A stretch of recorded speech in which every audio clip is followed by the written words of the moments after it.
दो कमियां मैं ज़्यादातर देख रहा हूँ, वो दूर करने का यहाँ पे प्रयास है। ये लूसेंट है जो दिख रहा होगा, भारतीय संविधान 5 नंबर ऐसे करके, ये तो आपको 100-150 रुपये की किताब मिल जाएगी, वहाँ भी लिखा हुआ मिल जाएगा, नो डाउट। लेकिन ये श्रृंखला जो है ना, उसके पीछे की 10 साल की मेहनत को आप, मेरे पास मिनिमम आप मानिए भाई 5-6 लूसेंट हैं, 1-2 नहीं 5-6 लूसेंट है। मैं हर साल एक नया एडिशन लेता था, और कई के तो एक एक पेज फाड़ दिए, इतना पढ़ा है सोचिए। लेकिन पढ़ के भूल जाओ, ये लूसेंट में एक बहुत बड़ी समस्या है। इसे फिर मैं देखा कि लूसेंट को कैसे याद रखेंगे, तो 2 कमियां मुझे नजर आई हैं। पहली कमी है कि इसमें कॉन्सेप्चुअल क्लियरिटी की कमी है, सीसी की कमी है। मैं शॉर्ट में आपको ऐसे बताऊंगा, देखना, सीसी की कमी है, कॉन्सेप्चुअल क्लियरिटी। दूसरी कमी है, इसे याद रखना बहुत समस्या है, याद रखना। अब कहोगे नहीं ऐसी कोई समस्या नहीं है, आप देखो समझिए, आपको अपने गांव देहात परिवार वगैरह मोहल्ला वगैरह सबको रिश्तेदारी सब पता है ना, कौन क्या, किसकी बुआ का लड़का कौन है, कौन के पिताजी का नाम सूरज है, उसके लड़के का नाम नीरज है, कैसे याद है? क्योंकि उसके आपको रिश्ते के संबंधों के कारण पता है। वैसे ही आप यहाँ जैसे कोई, जैसे मान लो हम 1909 का अधिनियम ये पढ़ रहे हैं,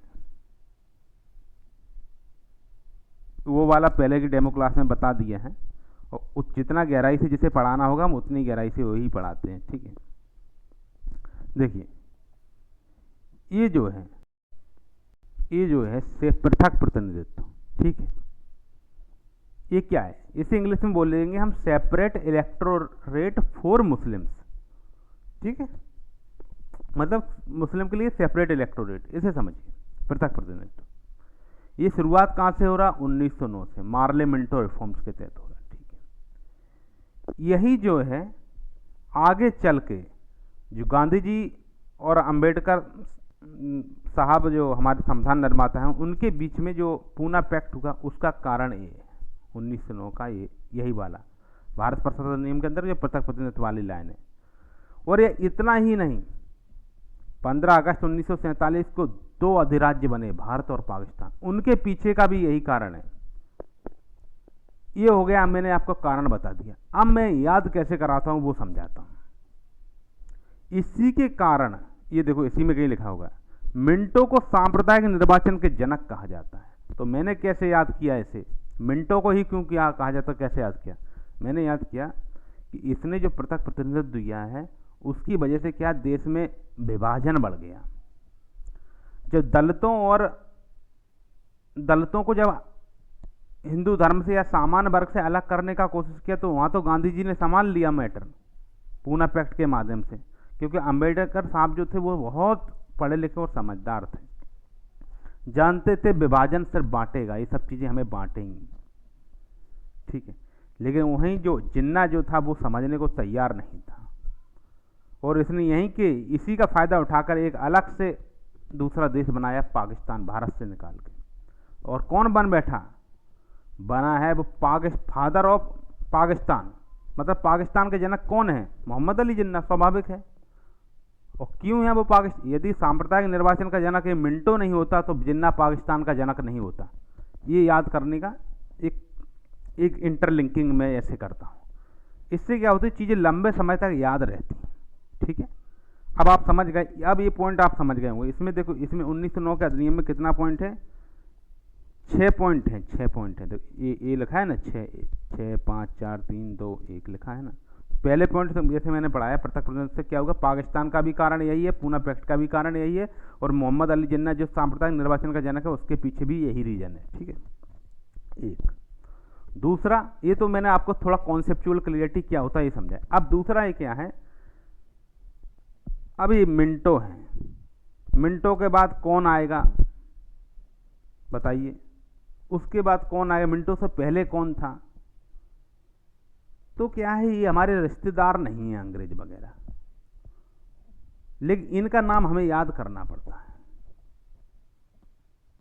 तो कैसे इनका नाम याद करेंगे हम लोग? जैसे मोहम्मद जो सल्तनत काल है, सल्तनत काल को लोग, मैंने देखा है सल्तनत काल में कई लोग वंशों का क्रम ऐसे भूल जाते हैं इतने इतने बड़े विद्वान देखा है जो कहते हैं हम हिस्ट्री के मास्टर हैं, बहुत ज़्यादा हिस्ट्री हमें आती थी। हमने कहा भाई साहब ऐसी चर्चा चल रही, लेकिन उन्हें नहीं पता है कि हिस्ट्री जो है कौन सा वंश के बाद कौन आया है, खिलजी पहले आया है कि तुगलक पहले आया। तो सिंपल सा एक ट्रक लगाओ, गुलाब खिले तो सांस लो, ठीक है, गुलाब खिले तो सांस लो। गुलाब को मैं जी से लिख देता हूँ, गुलाब से हो जाएगा गुलाम वंश, खिले से खिलजी वंश हो जाएगा, खिले तो से तुगलक वंश हो जाएगा, सांस से सैयद वंश हो जाएगा, और लो से लोदी वंश हो जाएगा। लो, हमेशा मैंने ये 2016-17 में ये सब ट्रिकें याद की थी, आज भी मुझे याद है, ठीक है। लेकिन मैं ये कैसे बता पा रहा हूं ये ट्रिकें? आप बोलिए, आप गुलाब से गुलाम वंश कैसे निकाल पाएंगे, खिले से खिलजी वंश कैसे जब आपने वो बहुत अच्छी गहराई से पढ़ा होगा। डायरेक्ट ट्रिक नहीं बनाई जाती कि डायरेक्ट जाके ट्रिक पढ़ लिया तो कुछ नहीं होगा, ना तो आपको ट्रिक याद रहेगी, ना आप उस ट्रिक का सही मीन्स निकाल पाएंगे। सही मीन्स निकालने के लिए उसे पढ़ना बहुत ज़रूरत है, पढ़ने की बहुत ज़रूरत है, ठीक है। अब जैसे ये 1909 का अधिनियम है, इसे मैं देखो जैसे एक पॉइंट को समझाया आपको कैसे क्या कारण, तो अब आपको पृथक प्रतिनिधित्व के बारे में समझ हो गया हो कि कैसे इसे पढ़ेंगे डिटेल से, और डिटेल से समझ लेंगे इसे जब उसे पढ़ना चालू करेंगे। तो अभी मैं आपको समझा रहा हूँ। अब मैं 1909 का जो अधिनियम है ना, आप फिर 1919 में कंफ्यूज हो जाएंगे, 1935 में उसे मिला देंगे कैसे कब हुआ है। तो इसे भी एक ट्रिक के माध्यम से आप याद रख सकते हैं पूरा अधिनियम कैसे। तो ऐसे एक हल्का सा एक स्टोरी देते हैं। कक्षा 9वीं का क्लास था, उसमें एडमिशन्स वगैरह कुछ ऐसा चल रहा था 9वीं में, ध्यान रखना ना, कक्षा 9 में, नहीं तो आप 19 और 35 में कंफ्यूज हो जाएंगे, इसलिए कक्षा 9 का क्लास 9th में। तो क्या हुआ, स्कूल एडमिनिस्ट्रेशन आया, जो अंग्रेजों के काल की बात थी, तो उसने बैन लगा दिया उस पर। कैसे बैन लगाया, उसने कहा शॉर्ट टाइम के लिए बैन करो ऑल न्यू सेपरेट सीट्स को, मतलब जितनी भी न्यू सेपरेट सीट्स हैं उन्हें शॉर्ट टाइम के लिए बैन कर दो, शॉर्ट टाइम के लिए बैन करो ऑल न्यू सेपरेट सीट्स को, ठीक है। इस ट्रिक से आप पूरा 1909 याद रख सकते हैं, वो आपको। अब उससे पहले मैं डायरेक्ट ट्रिक से आपको याद करा दूंगा तो आपको समझ में नहीं आएगा, उससे पहले आपको कॉन्सेप्चुअल क्लियरिटी देना पड़ेगा, आपको बहुत गहराई से समझाना पड़ेगा चीज़ें, कि चीज़ें क्यों हुई, उसका कारण क्यों। फिर जब जैसे मान लो कभी हमारा दिमाग में चीज़ें नहीं आती तो ट्रिक हमेशा आ जाएगी। अब पूछो कोई ट्रिक कैसे आ जाएगा, दिमाग में चीज़ें नहीं आएंगी। देखिए एक बात बता दें, हमारा दिमाग, जैसे आपने कोई लड़का देखा होगा, भले उसे 10 साल पहले देखा होगा, लेकिन वो कहीं आपको मिल जाएगा तो आपको उसका फेस देख के समझ में, यार भाई इसे तो कहीं देखा है। कोई मूवी देखी होगी, उसका नाम भले ही मालूम नहीं होगा, लेकिन उसके आगे कौन सा सीन आने वाला है वो आपको आइडिया लग जाता है, तो वो तो मूवी और लड़का है। लेकिन ये ट्रिक उससे भी ज़्यादा याद रहती हैं। पूछो क्यों? कि वो ट्रिक हमेशा बहुत सीधे सीधे नहीं बना चाहिए, ट्रिक हमेशा ऊट पटांग बनानी चाहिए, ऊट पटांग। गुलाब खिले तो सांस लो, क्यों भाई गुलाब खिले तो सांस क्यों लो, वैसे सांस नहीं लेंगे। तो ट्रिक जितनी ऊट पटांग आप बनाएंगे, जितनी बेहूदे तरीके से बनाएंगे, वो उतनी ज़्यादा याद रहेगी। कारण क्योंकि सामान्य चीज़ें और अच्छी चीज़ें हमें कब तक याद रहती हैं, जब तक कि सामान्य चीज़ें आपको कब तक याद रहेंगी, आपको जब तक अवेयरनेस है, जो आपका, जो मैंने आपको मस्तिष्क का टॉपिक पढ़ाया तो बताया था, तो आपका अग्र मस्तिष्क जो है ना, वो इन चीज़ों के लिए जिम्मेदार है, ठीक है। तो जब तक आपका कॉन्शियस माइंड एक्टिव रहेगा, लेकिन कुछ चीज़ें हमें सब जब हम बहुत डाटा ले लेते हैं तो सब कॉन्शियस माइंड में चीज़ें हमें स्टोर करनी पड़ती हैं, ठीक है। जैसे कि अब यही है, अंग्रेज लोगों के नाम हमें याद नहीं रहते, तो जब आपको भले ही मैं संविधान पढ़ा रहा हूँ, लेकिन 1909 किसके टाइम का है, तभी तो आपको पता चलेगा ये मार्ले मिंटो है, वो मोंटेग्यू चेम्सफोर्ड है, कैसे पता चलेगा। और वो 1935 का अधिनियम है। क्रिप्स किसके समय आया, साइमन किसके समय आया, कैबिनेट किसके समय आया, कैसे पता चलेगा। पहले आपको कम से कम कॉमन नाम तो पता होना चाहिए। जब आप चीज़ें पढ़ लेंगे, जैसे कि अब देखो नाम कैसे पता होना चाहिए, आप देखिए, लिखिए। मैं आपको चाहूँ तो देखो, चाहूँ तो सब कुछ याद करा सकता हूँ, लेकिन नहीं भाई, आराम आराम से लिखिए। कमी यहाँ चेरी ए बीली ए बेली बेमा, लिखो। कमी, ऐसे ऐसे लिखता हूँ मैं, आप ये ऐसे लिख लो, कमी हा, ठीक है, कमियाँ लिख लिया। फिर लिखो चेरी, फिर ई लिखो ई, फिर लिखो बेली, फिर लिखो बेमा। कमियाँ चेरी ई बेली बेमा, ठीक है, लिख लिया। अब देखो, कमियाँ से हो गया करजन, मी से मिंटो, हा से हो गया हार्डिंग, चेरी चे से हो गया चैम्सफोर्ड, री से रिपन, चेरी के री से रिपन, ई से कौन होगा, इरविन, बे से कौन होगा, ये हो गया बेलिंगटन, बे से, ली से लिनलिथगो, फिर बे से बेबेल, मां से माउंट बेटन। समझे? कमियां चेरी ई बेली बीमा, Curzon, Minto, Hardinge, Chelmsford, Ripon, Irwin, Willingdon, Linlithgow, Wavell, Mountbatten. क्रम से आपको याद हो गया। जब कभी आपको कोई डाउट होता है तो ये चीज़ें आपको क्वेश्चन को सही करने में बहुत मदद करती। 1899 में करजन वायसराय बना और 1947 तक माउंट बेटन के टाइम तक के वायसराय आपको याद हो गए, कमियां चेरी ई बेली बेमा, ठीक है। अब एक ये हो गया। दूसरा मैंने ट्रिक बनाई थी, जैसे पहला वायसराय कौन था, कैनिंग था, कैनिंग के टाइम से वायसराय था, तो उसकी एक ट्रिक मैंने अलग बनाई थी कि वायसराय को एक ट्रिक से याद कर लिया, बंगाल के गवर्नर जनरल को एक ट्रिक से याद कर लिया, भारत के गवर्नर जनरल को एक ट्रिक से याद कर लिया। जब आपने 3 ट्रिकों से चीज़ें याद की तो कम से कम कॉमन समझ आपको ये तो पता है कि बंगाल का गवर्नर जनरल वॉरेन हेस्टिंग के समय की बात है, और भारत का गवर्नर जनरल विलियम बेंटिंग है, और वायसराय कैनिंग है। तो कैनिंग के बाद के जो गवर्नर जनरल आए उन्हें हम वायसराय बोलते हैं। क्यों बोलते हैं? वही 1857 की क्रांति, सीधे ब्रिटिश क्राउन के प्रतिनिधि के रूप में वायसराय हैं। तो आपको बेसिक समझ होगी तो ट्रिक भी आपको याद रहेगी। जब बेसिक समझ नहीं रहेगी तो आप हमेशा कंफ्यूज हो जाएंगे, ये हार्डिंग प्रथम है कि हार्डिंग द्वितीय है। अब बेली और बेमा दोनों में बे है, कैसे पता चलेगा कौन सा बेलिंगटन है कौन सा बेबेल है? उसके लिए समझ होना चाहिए, ठीक है। आपको समझ में आ गया लूसेंट को हम कैसे पढ़ने वाले हैं। 1909 के अधिनियम को फटाफट हम लोग समझ लेते हैं। चलिए 1909 में सबसे पहले हम ये देखिए 1909 का भारत परिषद अधिनियम, मॉर्ले मिंटो रिफॉर्म, ठीक है। तो वायसराय मिंटो थे, मॉर्ले भारत सचिव थे, ठीक है, इसलिए इसे मॉर्ले मिंटो रिफॉर्म्स कहते हैं। इसमें क्या होगा, पहले 1 नंबर पे जाओ। पहली बार मुस्लिम समुदाय के लिए पृथक प्रतिनिधित्व का उपबंध किया गया। अब आप क्या कीजिए, इसे हाईलाइट कर दीजिए अपने हाईलाइटर से, ठीक, पृथक प्रतिनिधित्व को, ज़्यादा को नहीं, ठीक है, हाईलाइट कर दिया। इसके अंतर्गत मुस्लिम सदस्यों का चुनाव मुस्लिम मतदाता ही कर सकते थे। भारत सरकार अधिनियम के तहत पहली बार विधायिका में कुछ निर्वाचित प्रतिनिधित्व की मंजूरी मिली। इसे देखो, उन लोगों ने पहले हमें क्या करते थे, हमें नामित करते थे, जैसे कि राष्ट्रपति आज राज्यसभा में कुछ 12 सदस्यों को नामित करता है।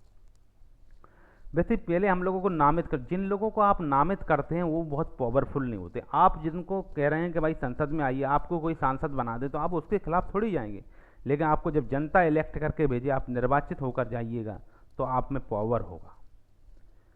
इसलिए ये लिखा है कि पहली बार विधायिका में कुछ निर्वाचित प्रतिनिधित्व की मंजूरी मिली। इस प्रकार इस अधिनियम ने सांप्रदायिकता को वैधानिकता प्रदान की और लॉर्ड मिंटो को सांप्रदायिक निर्वाचन के जनक के रूप में जाना गया। इतना आपको समझाया मैंने। ये तो हमने जैसे कि तैसे लूसेंट से पढ़ दिया। अब इसे कैसे समझते हैं, इसे हाईलाइट कर लो पृथक प्रतिनिधित्व को। ये हो गई एक तरीके से आपकी हेडिंग। जब आप रिवीजन करेंगे तो यही हाईलाइट चीज़ें आपको पूरा समझा देंगी कि आप क्या पढ़े थे। पहली बार मुस्लिम समुदाय के लिए अलग निर्वाचन मंडल, मुस्लिम केवल मुस्लिम को वोट देंगे, इसे कहते हैं कम्युनल अवार्ड की जड़, ठीक है। और फादर ऑफ कम्युनल इलेक्टोरेट कौन है? मिंटो। और यही 1932 में 1909 का ये अधिनियम 1932 में चला गया, ठीक है। 1932 में जो रैमजे मैकडोनाल्ड का कम्युनल अवार्ड आया था, जैसे कि वो हुआ था गोलमेज सम्मेलन, जो हुआ था गोलमेज सम्मेलन, वो क्या था, वो इसी वजह से तो हुआ था। जब गांधी जी वहाँ गए थे लंदन में, गोलमेज सम्मेलन हुआ, तो बताइए कौन से गोलमेज सम्मेलन में गांधी जी लंदन गए? तो दूसरे गोलमेज सम्मेलन, प्रथम में गए नहीं थे क्योंकि उनका एक आंदोलन चल रहा था, वो वाला वो समन्वय अवज्ञा आंदोलन। उसे उनके साथ इरविन के साथ कुछ डील हुआ, फिर वो चले गए।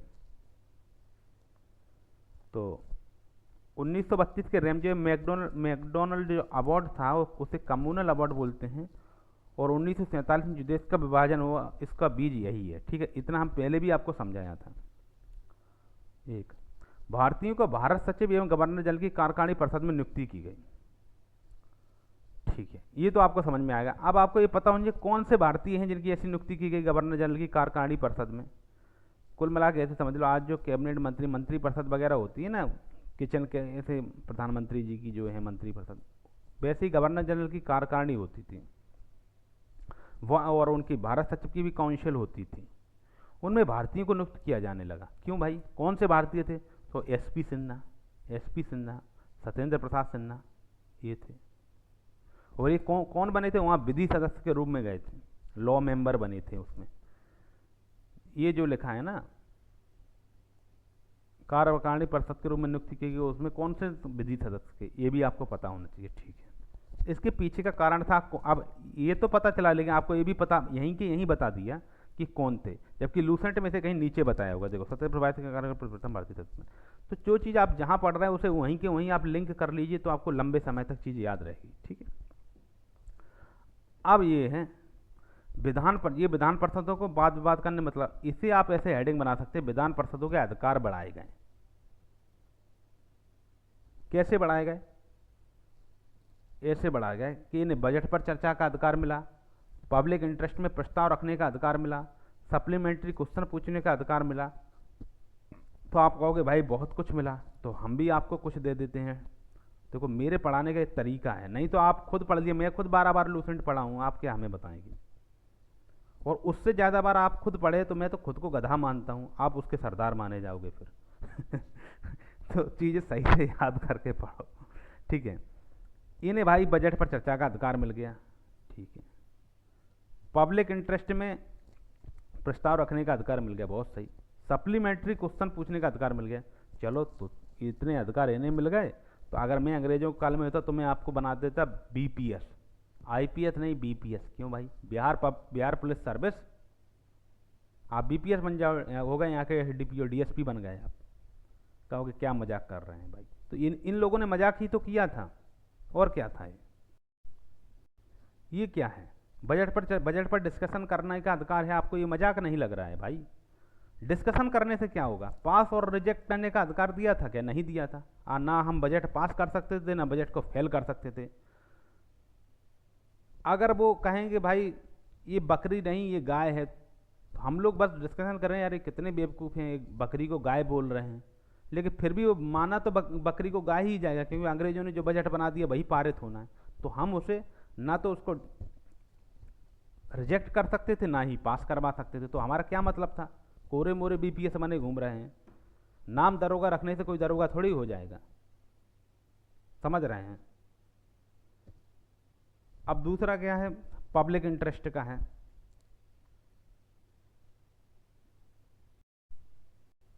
तो कुल मिला के आपको इतना समझ में आया होगा कि अंतिम निर्णय का अधिकार अभी भी सरकार के पास था। अब इसके पीछे का कारण था भाई, ऐसा क्यों था? ऐसा इसलिए था क्योंकि अभी हमारी संख्या इसमें बहुत कम थी। ठीक है, जब आपकी संख्या बहुत कम होती है तो आपकी ज़्यादा नहीं चलती है। फिर आगे जो 1909 के बाद जो 1919 और 1935 के एक्ट में आए, वहाँ देखना हम कैसे अधिकार क्या अधिकार लेंगे। ठीक है, तो आपको ये पॉइंट भी समझ में आया। ठीक है, अब आप 3 नंबर वाला ये क्लियर हो गया। कैसे क्लियर? इसमें ये वाला हाईलाइट कर लेना। ठीक है, बजट पर डिस्कशन, बजट पर बात का इसे लिख लेना बी, सार्वजनिक हित के लिए अधिकार इसे लिख लेना पी, और पूरक प्रश्न के लिए लिखना एस। बीपीएस से याद रखना, बजट बी से बजट और पी से पूरक प्रश्न, वो पब्लिक इंटरेस्ट, एस से सप्लीमेंट्री क्वेश्चन। ठीक है, अब चौथे में हम आते हैं, प्रांतीय विधान परिषदों की संख्या में वृद्धि की गई। इससे भारतीय प्रतिनिधित्व की संख्या बढ़ाई गई। मतलब पहले की तुलना में वृद्धि की, पहले की तुलना में मतलब वो 1861 1892 वगैरह में जो चला आ रहा था उसकी तुलना में। ठीक, ये जो बताया था सत्येंद्र प्रताप सिन्हा वायसराय की कार्यपालिका परिषद के प्रथम भारतीय सदस्य थे जो विधि सदस्य बनाए गए थे। ठीक है, ये आपको बता दिया। इस अधिनियम के तहत presidency, corporation, chamber of commerce, विश्वविद्यालय और जमींदारों के लिए अलग प्रतिनिधित्व का प्रावधान था। इसे समझते हैं, ये क्या कह रहा है। देखिए ये कहाँ लिखा है, अलग प्रतिनिधित्व, इस पे गौर करिए। कुछ लोग इस पे ज़्यादा गौर करते हैं, presidency, corporation, chamber of commerce, विश्वविद्यालय, जमींदार। नहीं भाई, मूल कारण ये है अलग प्रतिनिधित्व। ये क्यों है, अंग्रेजों की डिवाइड एंड रूल की जो नीति थी, यानी हर वर्ग को अलग इलेक्टोरेट दिया जाए। अब प्रेसिडेंसी से आप समझते हैं अंग्रेजों की प्रेसिडेंसियाँ कौन कौन सी, Calcutta presidency, Madras presidency, Bombay presidency, ये बड़ी बड़ी प्रेसिडेंसियाँ हैं। इनमें कॉरपोरेशंस थी। कॉरपोरेशंस क्या होते हैं, निगम होते हैं, जैसे हमारे यहाँ नगर निगम वगैरह होते हैं। तो यहाँ बहुत पढ़े लिखे बुद्धिजीवी और बहुत पैसा वाले समझदार राजनीतिक रूप से सचेत लोग रहते थे, तो इनके लिए अलग से प्रतिनिधित्व। चैम्बर ऑफ कॉमर्स जो है भाई अंबानी अडानी के लिए भाई अलग, और जो हमारे ज्ञानी लोग हैं विश्वविद्यालय में बड़े बड़े ज्ञानी लोग पढ़े हुए थे उनके लिए अलग भाई, प्रोफेसर्स के लिए। और जो गांव देहात में जो जमींदार थे, जिन जो एकदम राजा की तरह जिंदगी जीते थे, उनके लिए अलग। कितना प्रतिनिधित्व, एक प्रेसिडेंसी कॉर्पोरेशन का, दूसरा चैम्बर ऑफ कॉमर्स का, तीसरा विश्वविद्यालय के लिए, चौथा जमींदार के लिए। यहीं आप देख लीजिए, एक लाइन में चार चार लोगों को अलग अलग प्रतिनिधित्व। यदि ये चारों लोग एक मिल जाते तो अंग्रेजों का शासन स्थिर नहीं हो पाता। इसलिए अंग्रेजों ने इन्हें बांटा। भाई तुम्हें उनसे क्या मतलब है, अंबानी अडानी को विश्वविद्यालय के प्रोफेसर से कोई लेना देना नहीं है, प्रेसिडेंसी कॉर्पोरेशन से कोई मतलब नहीं है। जमींदार भाई लाठी ले लेके खड़े हैं, लेकिन उनका किसी से कोई मतलब नहीं है। आप सबका अलग अलग प्रतिनिधित्व, ये है डिवाइड एंड रूल। जब आपको ट्रिक देंगे तो इससे आपको चीज़ें याद रहेंगी। अब ये कुछ नोट है, ये फैक्चुअल आपको जानकारी होना चाहिए। 1909 में लॉर्ड मार्ले इंग्लैंड में भारत के राज सचिव थे और लॉर्ड मिंटो भारत के वायसराय। जैसे कि आपको बताया था, भारत में ब्रिटेन के सभी संवैधानिक प्रयोगों में से सबसे कम समय तक चलने वाला अधिनियम, इसे भाई देख लेना, ये सबसे कम समय तक चला था। ठीक है, 1909 का भारत परिषद अधिनियम। अब आपसे पूछें ब्रिटेन के संवैधानिक प्रयोगों में से, ये ध्यान है, ब्रिटेन के सभी संवैधानिक, ये सभी जो शब्द होता है ये बहुत डेंजर शब्द होता है। इसका मतलब है सभी, ये कोई डाउट नहीं है, ये सबसे कम टाइम के लिए था। अब सबसे कम टाइम के लिए क्यों था, ऐसे ही याद करा देंगे हाँ वो तो आपने रट लिया। देखो आपको थोड़ा बता देते क्यों था भाई सबसे कम। 1909 में ये बेचारा आया,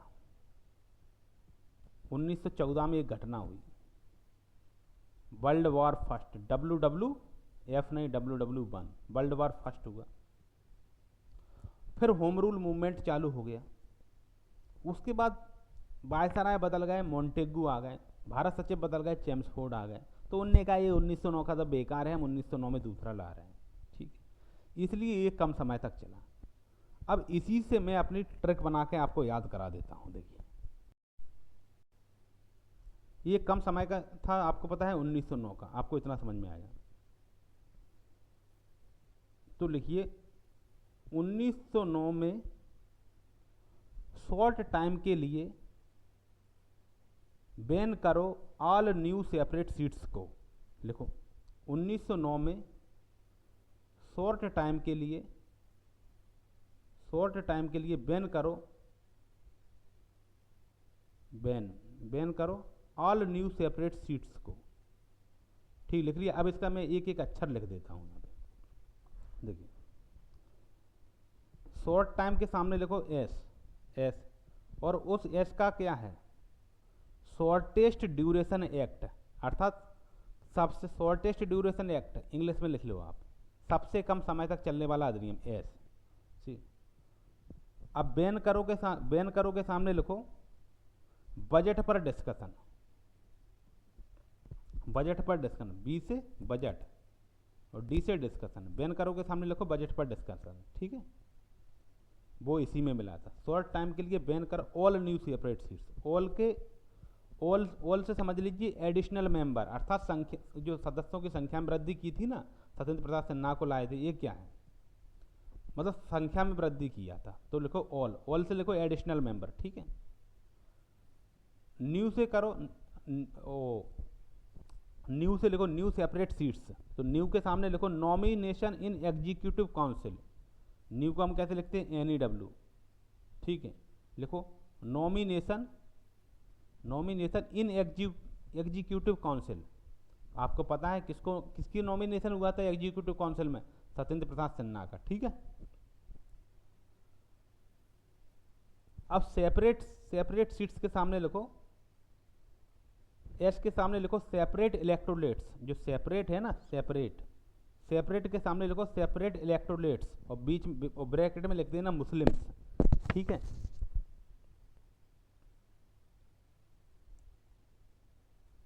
और सीट्स के सामने लिखो क्या, सीट्स के सामने लिखो स्पेशल रिप्रेजेंटेशन, यूनिवर्सिटी, जमींदार, कॉमर्स, ठीक है। बताया था ना, प्रेसिडेंसी के लिए अलग है, जमींदारों के लिए अलग है, यूनिवर्सिटी के अलग है, और चैम्बर ऑफ कॉमर्स के लिए अलग है। तो ये क्या सीटें ही तो थी, स्पेशल रिप्रेजेंटेशन। आज कहते नहीं है बीजेपी इतनी सीटों पे लड़ रही, जदयू इतने सीटों पे, कांग्रेस इतने सीटों पे लड़ रही है। ये सब क्या है, ये सीटें हैं। तो ऐसी सीटें दे रहे थे अलग अलग, जमींदार को अलग, प्रेसिडेंसी कॉर्पोरेशन को अलग, कॉमर्स को अलग, यूनिवर्सिटी को अलग, ठीक है। समझ में आ गया ना। देखिए अब ये तो आप बेसिक समझ गए, इसके कुछ अपवाद हैं वो मैं आपको समझा देता हूँ। तो जैसे कि सेपरेट इलेक्टोरेट था, केवल मुस्लिमों के लिए था।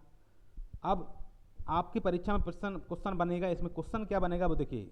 लोग कहते हैं MCQ कराओ, MCQ 4 MCQ कराने से नहीं, आपको अलर्टनेस देते हैं। देखो 1909 में जो सेपरेट इलेक्टोरेट्स आपने लिखा है, जैसे सेपरेट सीट करके हमने ट्रिक भी बनाई है, तो सेपरेट इलेक्टोरेट की शुरुआत हुई 1909 में, और ये शुरुआत मुस्लिमों से की थी। अब आपकी परीक्षा में पूछेगा कि भाई दलितों से भी की थी, दलित भी इसमें शामिल थे, नहीं भाई, दलित सम्मिलित नहीं थे, ठीक है। एक बात। दूसरी बात, वो जैसे कि मैंने बताया था, बजट पर डिस्कशन, बजट पर केवल डिस्कशन करो, पास या रिजेक्ट करने का अधिकार नहीं था। अब वो क्वेश्चन पूछेगा आपका, BPSC में क्वेश्चन आएगा, बजट पर पास करने का अधिकार या बजट को रिजेक्ट करने का अधिकार इसी अधिनियम में मिला, नहीं भाई, बजट पर केवल डिस्कशन का अधिकार मिला, पास या रिजेक्ट करने का अधिकार नहीं मिला। बहुत गहरी चीज़ है, क्वेश्चन यही आएगा, ठीक है। स्पेशल रिप्रेजेंटेटिव भी इंट्रोड्यूस हुआ, बिल्कुल हुआ, यूनिवर्सिटी को मिला, जमींदार को मिला, ठीक है। और ये सबसे कम समय तक चलने वाला अधिनियम था। तो इतना आपको मोटा मोटी समझ में आ गया हो, ये 1909 का अधिनियम। अगर आपको मेरा पढ़ाया हुआ अच्छा लग रहा होगा और चाहते हैं कि लूसेंट की श्रृंखला ऐसी ही मैं आगे चलाता रहूं, तो भाई इस चैनल को लाइक करो, शेयर करो, सब्सक्राइब करो, और नीचे कमेंट जरूर करो कि भाई पढ़ाने में का क्या तरीका है, मैं क्या गलत पढ़ा रहा हूँ, क्या सही पढ़ा रहा हूँ, कुछ पता भी तो होना चाहिए भाई। लेकिन इतना ज़रूर है, अगर इस तरह के से आप पढ़ लेंगे। खैर फिलहाल तो मैं समाधान पढ़ा रहा हूँ आपको, अगर आपको अच्छा लगेगा तो और सब्जेक्ट भी पढ़ाऊँगा इसी से, ठीक है। धन्यवाद। ईश्वर से प्रार्थना करते हैं कि आप सबका लक्ष्य जरूर प्राप्त हो, आप नौकरी लगे, और जब ऐसे पढ़ाई करोगे तो लगना ही है भाई, नो डाउट, कह के लेंगे हम, कोई दिक्कत नहीं है।